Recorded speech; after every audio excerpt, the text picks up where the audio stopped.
Welcome to One Word a Day. I'm Sophie, your pilot to the University of Chinese. We're going to continue our discovery journey of ancient Chinese characters that may emerge from the Paleolithic age. All right, 石. Okay, yesterday we talked about 古, and then we have 山. So these are ground features, and 石 is a close-up view of what mountains or valleys are made of from these stone units. And how Chinese express 石, we use top left corner, cornering means high ground. That's somewhere in comparison to our human scale on a higher ground. And then we have this bottom left corner, framing, that's low ground. When we look at the ground level, that's below us, below our eye level, that's low ground, high ground. Okay. Then we have this enclosure thing. It looks like a circle, but it's not exactly. That simply means separate entities of something, some individual objects out there on the high ground. And I guess in ancient times, probably as well as today, stones are more likely to be found on the high ground in relative to us, right? Because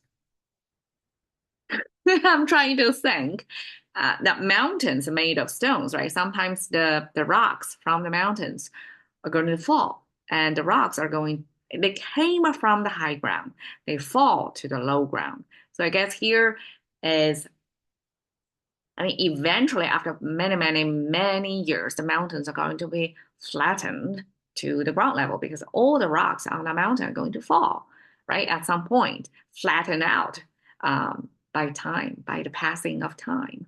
Um, but before they fall, the stones or the rocks came from the high ground. Okay, that's the logic. Expressions, we have 铁石心肠, 心肠. Okay, 铁石心肠.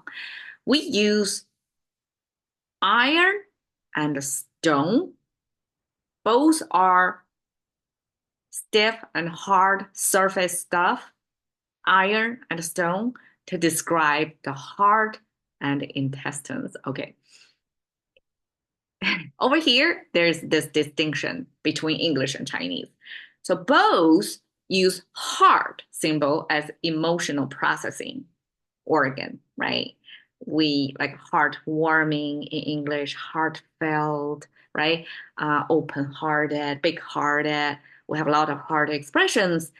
Chinese too, we use 心 to describe our emotional attachment or detachment. In this case, it's detachment because it's 铁 and 石. It's not fleshy. It's something hard surface, hard to break into. But the difference here is Chinese actually use 肠, our digestive organ. And 肠, I don't ever see English use intestine in any expression other than medical or what's it called? Anatomy sense of using intestines just to refer to intestines itself. We don't use that to extract it, to reflect some human character. Like guts probably is the closest we use, right? Something in your gut. But we don't use intestine. Well, I guess I have to take that back because in English, we have guts and intestines, two separate characters. But in Chinese, we don't differentiate the two. We just use the same character, 肠. So in that sense, 肠, we use it both in medical terms as well as in such characters as stereotype or personalization thing. We use our guts, our intestines to show our emotional processing. In this case, 心肠symbolize somebody's make decision rationally without any emotion. And we attribute them to iron and stone as if they are not fleshy, vulnerable, persuasive, persuadable, gullible humans like the rest of us. So somebody with 铁石心肠 would not behave emotionally at all, or apathic, okay, didn't show any sympathy. 以卵击石 is a very brief Chinese set phrase way to describe the story of you try to hit the stone with an egg. So Chinese use with egg hit stone sequence to express the famous comparison because eggs are easily breakable.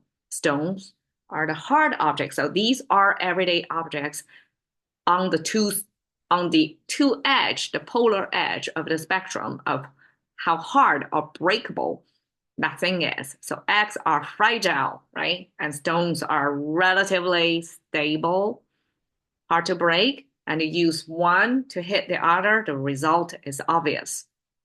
So that's 以卵击石.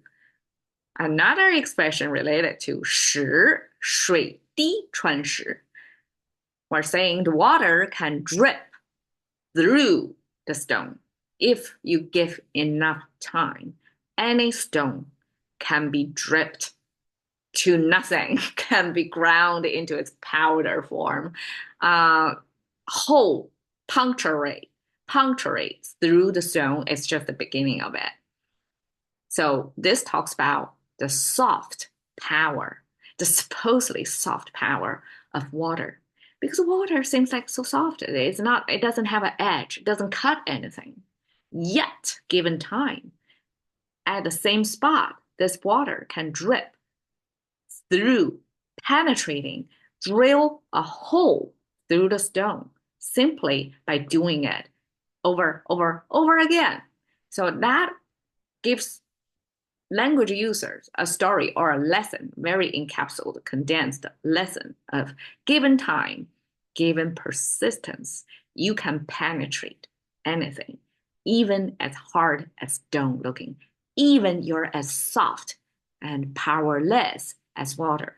But we all know water is really powerful. But here, the main powerful thing, without saying it, is time and consistency. Given time and you're doing the exact same thing again, you can achieve anything. That's 水滴穿石. And here I'm showing this carved, the stone carved Buddha face to show, yeah, stones can, this is obviously artificial stone. It's not a natural stone, but stone as one of the materials out there that can permeate our record, relatively speaking, even if water can cut through it. But humans, if we cut through it first, we can preserve that imagery relatively longer than, say, wood. That's stone, 石. Thank you for your time. See you another day.